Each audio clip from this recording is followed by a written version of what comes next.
Hey y'all, hey, welcome to the Joys of Loss podcast, where we acknowledge, accept, and address our major life transitions so that we can learn better, love better, and live better. Since we won't make it out alive, let's have a divine time and remember to always stay wild. I am your host, Zan Washington, and this is episode 14.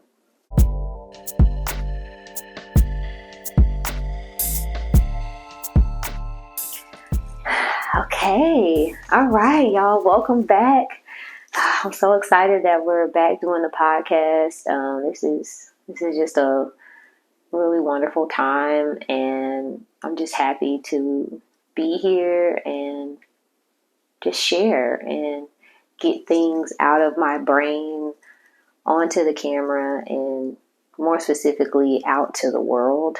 So today's episode, we're going to talk about the meantime.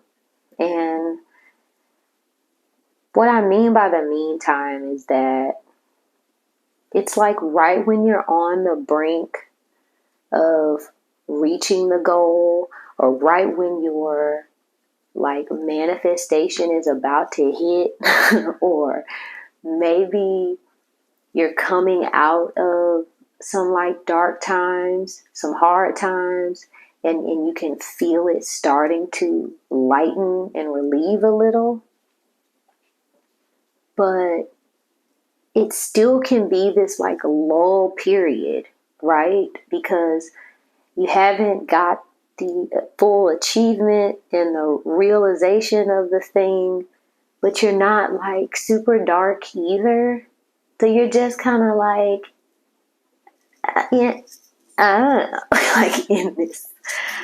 I don't want to say lull, but I'll just, you just in there, right? You just doing the things.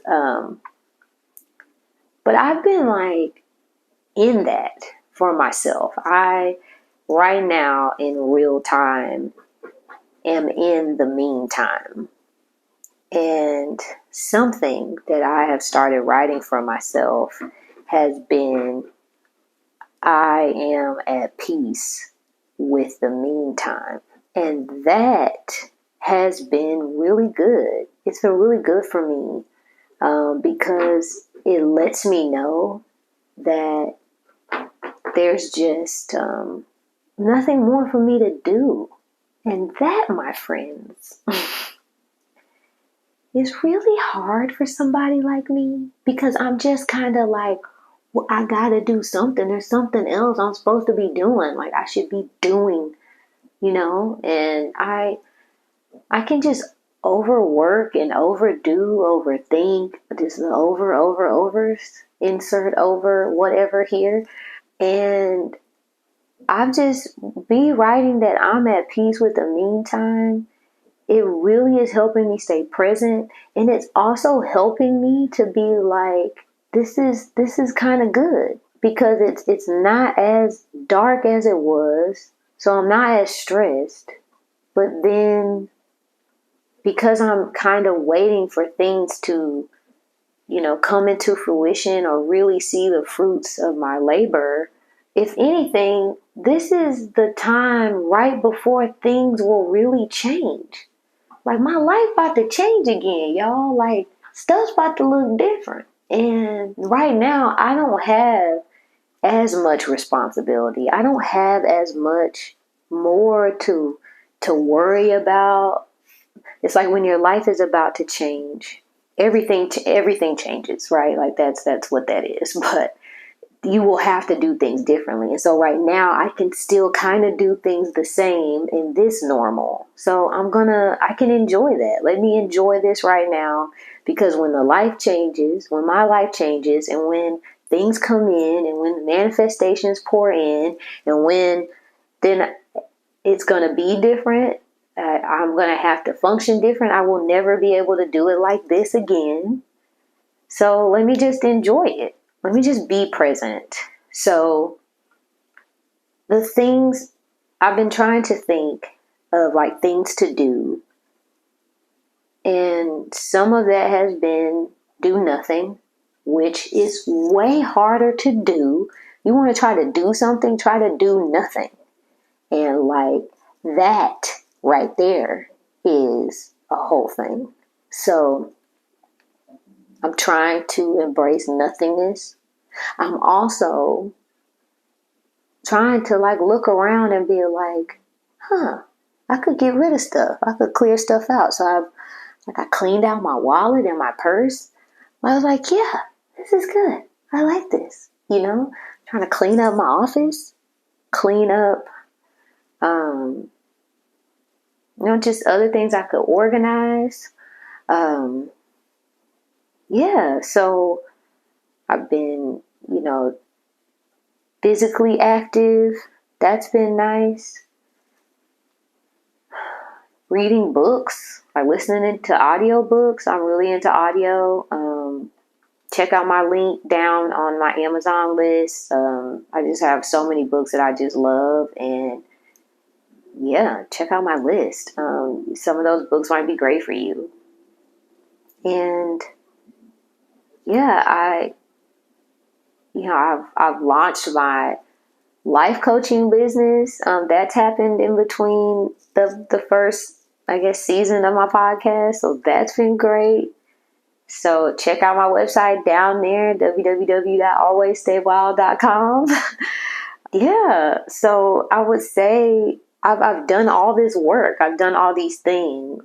And so now it's like, sit back, create. I've been painting.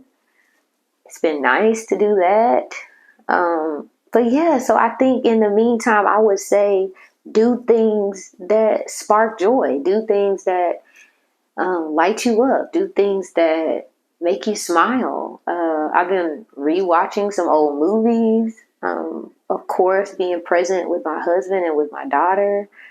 Me writing I'm at peace with the meantime, that has been a game changer. So if you're in that space, I just want you to know, it's, even though we are waiting for the big change, the thing to come in to when it's like, oh my gosh, this is my life. I just want you to know this is your life too. And I'm really present in that this meantime is so magical and soft and it feels so warm. So be in the meantime, be present. You are awesome. And yeah, well, that's that. I'm going to do the book divination again because I just love doing it. I'm going to use the same book that I used for last episode. When you're ready, When You're Ready, This Is How You Heal by Brianna Wiest.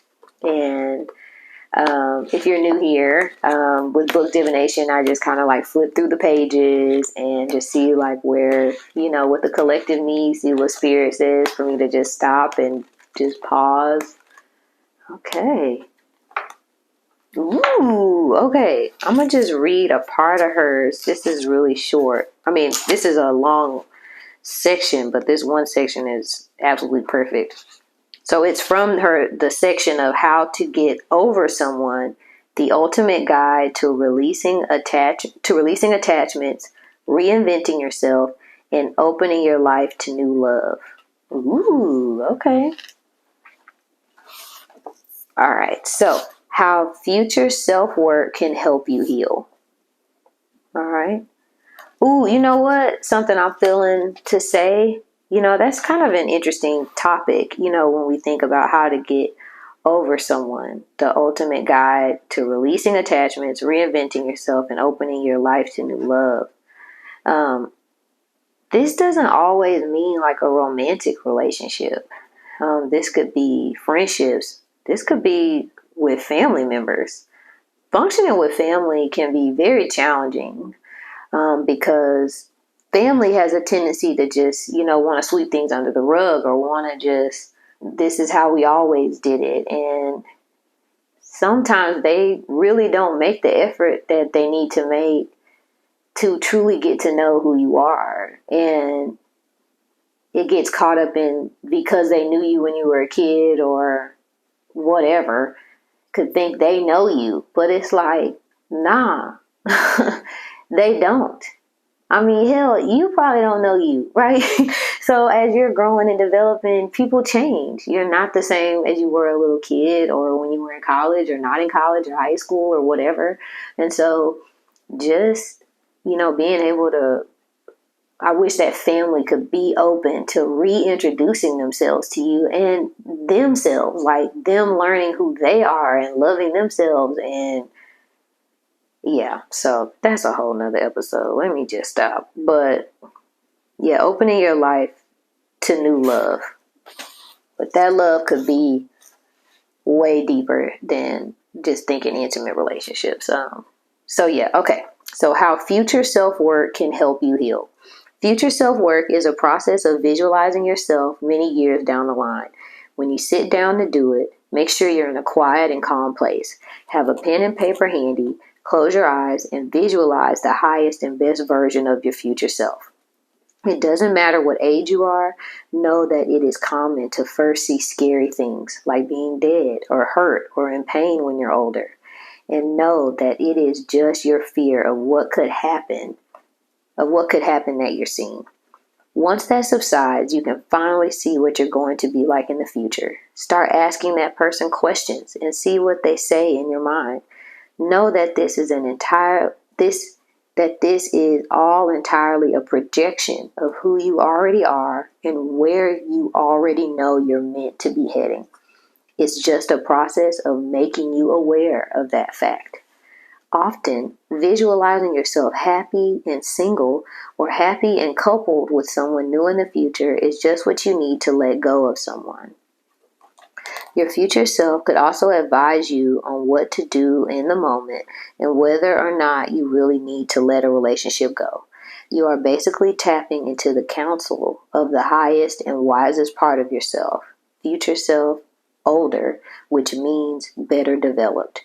And as long as what you write down feels real, true, and helpful, you should trust it. The reality is that you already are the best version of yourself.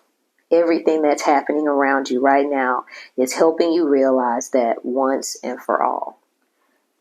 Yes, I feel that. I feel that so much. Especially like the part, it's interesting, probably last week or something like that, I had heard that it's like you already are the best version of yourself. I literally told my best friend that this week. What? That's cool. Yes, y'all, you really are now the best version of yourself. We are always doing our best, so right now is the best version. So if you are at your best, you can make it happen. All right? You can be the person you want to be. All right? You're thebomb.com. All right? So like, share, subscribe. All right? I'm so happy that we're back doing this. Yeah, check out my website. And yay, we're here. So, since we won't make it out alive, let's have a divine time. And remember, always stay wild, y'all. Stay wild.